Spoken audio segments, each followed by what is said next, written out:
جنگلات کے تحفظ کا عالمی دن، اس حوالے سے بہت انفارمیٹیو کالم لکھا ہے وسعت اللہ خان صاحب نے۔ اس میں جو حقائق بیان کیے گئے ہیں آج ہم اس کو جاننے کی کوشش کریں گے۔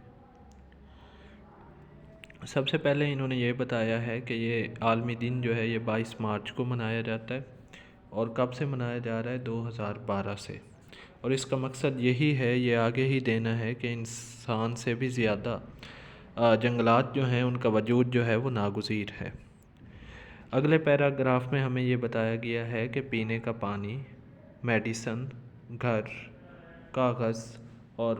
ایک صاف ہوا جو سانس لینے کے لیے ضروری ہے، یہ سب کسی نہ کسی طرح سے جنگلات کے مرہون منت ہیں، یا جنگلات کی وجہ سے یہ ساری سہولتیں ہمیں ملتی ہیں۔ پھر وہ لکھتے ہیں کہ ہم جتنی کاربن ڈائی آکسائڈ پیدا کرتے ہیں اس کا نصف یعنی 662 بلین ٹن یہ جنگلات جذب کرتے ہیں، اور اگر سوچئے یہ 662 ارب ٹن کاربن ڈائی آکسائڈ ہمارے ماحول میں داخل ہو جاتی تو اس کا کیا جو ہے حشر ہوتا، green house effect, global warming, اور یہ ہوا جو ہے یہ پولیوٹیڈ ہو جاتی، یہ سانس لینے کے قابل ہی نہ رہتی۔ اسی طرح وسعت اللہ خان صاحب بتاتے ہیں کہ دنیا کے 2 پھیپھڑے یعنی 2 مین جنگل ہیں جنہیں لنگس آف دا ورلڈ کہتے ہیں، ایک ایمیزون کا جنگل ہے اور دوسرا کانگو بیسن کا استوائی جنگل ہے۔ تو یہ دونوں جنگل جو ہیں ان کی جڑیں جو ہیں وہ تقریباً 7 ممالک میں پھیلی ہوئی ہیں، اور ہمارے لیے انتہائی اہم ہیں، امپارٹنٹ ہیں یہ دونوں جنگل۔ تو اس میں جو ہے پھر وہ بتاتے ہیں کہ ایسی جنگلی حیات جو ہے وہ موجود ہے، ایسے درخت اور حشرات موجود ہیں جنہیں ابھی تک انسان نے دیکھا ہی نہیں ہے، جن تک ہماری رسائی ہی نہیں ہے۔ تو اگر ہم اسی رفتار سے ان دونوں پھیپھڑوں کے پیچھے پڑے رہے، انہیں کاٹتے رہے، تو یہ جو ابھی تک انڈسکورڈ ان سین بیوٹی آف نیچر ہے، یہ جو جانور ہیں، یہ پودے ہیں، ان تک ہماری رسائی جو ہے وہ ممکن نہیں ہو سکے گی۔ تو اس میں جو ہے پھر آگے چل کے وہ بتاتے ہیں کہ ہماری جو غربت ہے، ہاں اس میں پھر وہ نیکسٹ لکھتے ہیں کہ ہماری جو غربت ہے اور ماحولیاتی ابتری ہے، خوراک کی قلت ہے، پانی کی آلودگی ہے، یہ ساری چیزیں کسی نہ کسی طرح سے جنگلات جو ہیں ان کے ساتھ جڑی ہوئی ہیں۔ اور پھر وہ ہمیں بتاتے ہیں کہ کوئی 50,000 سے زائد پودے اور جانور ہیں، جڑی بوٹیاں ہیں، 50,000 سے زائد جن سے ہم مین دوائیں بناتے ہیں، ان کی ٹوٹل تعداد 50,000 ہے، اور ان کی وجہ سے جو ہے جو دوا ساز کمپنیاں ہیں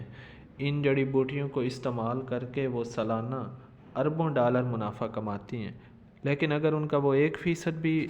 منافع کا 1% بھی لگائیں جنگلات کے تحفظ پہ تو بہت فرق پڑ سکتا ہے جو ڈیفورسٹیشن ہے اسے روکنے میں، لیکن انفارچونیٹلی ایسا نہیں ہو رہا، وہ کمپنیز جو ہیں وہ ایسا کرنے کے لیے تیار نہیں ہیں۔ پھر اگلے پیراگراف میں وہ ہمیں یہ بتاتے ہیں کہ جنگلاتی بقا کی جو تنظیم ہے،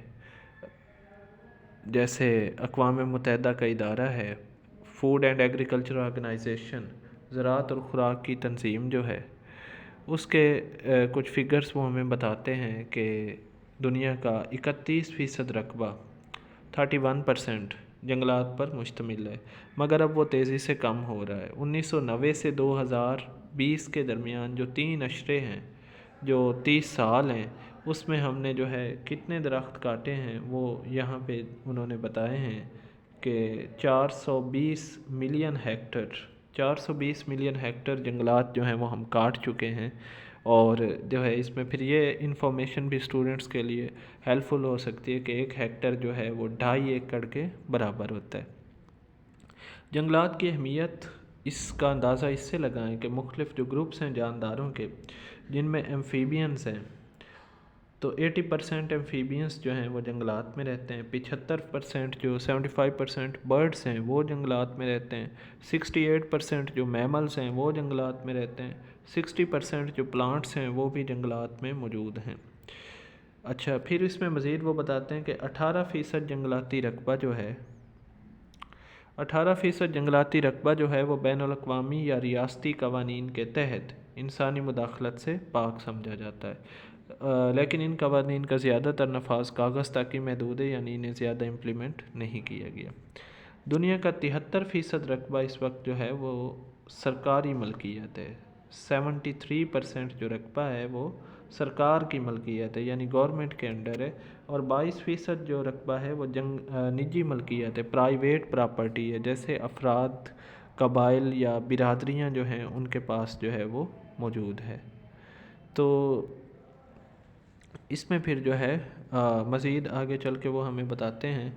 کہ 4 ارب سے زائد انسان کسی بھی جنگلاتی علاقے سے 5 کلومیٹر کے فاصلے پر رہتے ہیں، اور ان 4 ارب میں سے 2.5 ارب جو ہیں وہ کیا کرتے ہیں، روزمرہ ضروریات کے لیے جو ایندھن ہے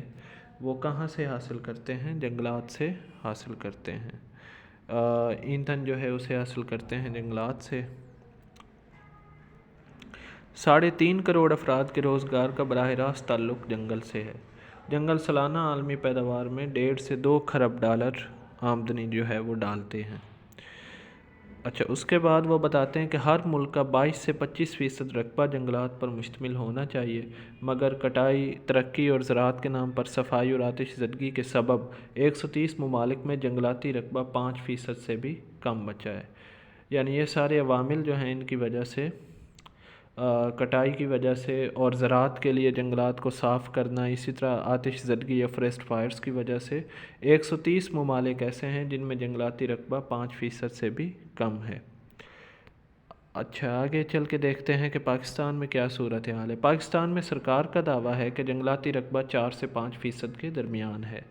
پاکستانی جو گورنمنٹ ہے وہ یہ کہتی ہے کہ ہمارے پاس جو جنگلات ہیں وہ 4 سے 5% کے درمیان ہیں، جبکہ بین الاقوامی اداروں کا اندازہ ہے کہ در حقیقت پاکستان کا جنگلات سے ڈھکا رقبہ 2.5% سے زائد نہیں، یعنی 2.5% سے زائد رقبے پر جنگلات جو ہیں وہ موجود نہیں ہیں۔ اس کے بعد وہ یہ بتاتے ہیں کہ یہ جو ہے اتنا مشکل کیوں ہے، ڈیفورسٹیشن سے ہونے والا جو نقصان ہے اسے کور کرنا اتنا مشکل کیوں ہے۔ تو اس پیراگراف کی 2nd لائن میں آپ دیکھیں، ایک مصنوعی جنگل اگر آج لگانا شروع کیا جائے تو بھی اسے بلوغت تک کے لیے 4 صدی درکار ہے، یعنی اسے بڑا ہونے کے لیے 25 سال جو ہیں وہ لگیں گے۔ جیسے گزشتہ حکومت نے 1 ملین درختوں کی گرین سونامی کا منصوبہ شروع کیا، اگر وہ 100% بھی کامیاب ہو تب بھی اس کے نتائج کم از کم 1 اشرے بعد ہی برآمد ہونے شروع ہوں گے۔ 1 اشرہ لگے گا اسے، یعنی 10 سال لگیں گے، جس میں جو ہے یہ جنگل جو ہے وہ مکمل طور پہ تیار ہوگا۔ اچھا، اس کے بعد جو ہے وہ کیا بتاتے ہیں کہ یہ جو اسی پیراگراف کی لاسٹ لائن میں وہ بتاتے ہیں، ویسے بھی انسان نے جو جنگل خود اگائے ہیں، یعنی جسے ہم مصنوعی جنگل کہہ سکتے ہیں، یا جو انسان نے جو اپنے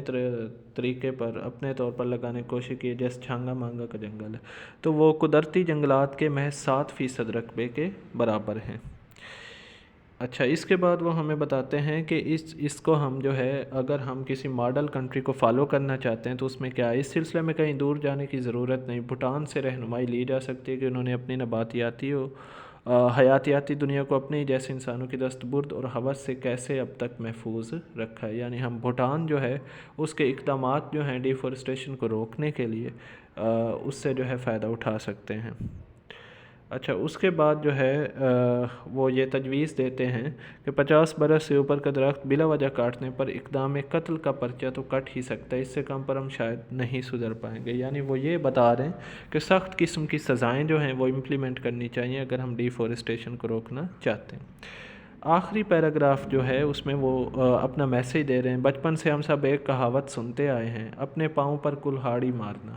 اب جا کے اندازہ ہوتا ہے کہ اس کا مطلب ہے کسی درخت پر کلہاڑا چلانا دراصل اپنی اور اگلی نسلوں کے پاؤں کاٹنے کے برابر ہے، یعنی یہ ایسا جرم ہے جس سے جو نہ صرف ہم اپنی ذات کا نقصان کر رہے ہیں، اپنے آپ کو ایک اثاثے سے محروم کر رہے ہیں، بلکہ اپنی آنے والی نسلوں کو بھی اس سرمایہ سے ہم محروم کر رہے ہیں جو ان کے کام آ سکتا تھا، کیونکہ ایک درخت جو ہے وہ ہر طرح سے جو ہے ہماری مدد کرتا ہے، بائیو ڈائیورسٹی کو محفوظ رکھ کے ہمیں سایہ مہیا کرتا ہے اور دیگر اس کے فوائد جو اوپر ہم نے پڑھے۔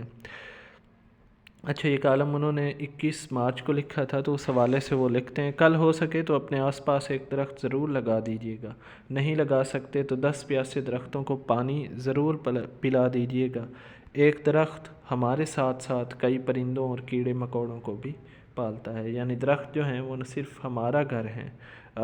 ہمیں سایہ دیتے ہیں، ہمارے لیے کارآمد ہیں، بلکہ وہ بہت سی جو بایو ڈائیورسٹی ہے ان کے لیے بھی مسکن کا ہیبیٹیٹ کا طور پر کام کر رہے ہیں۔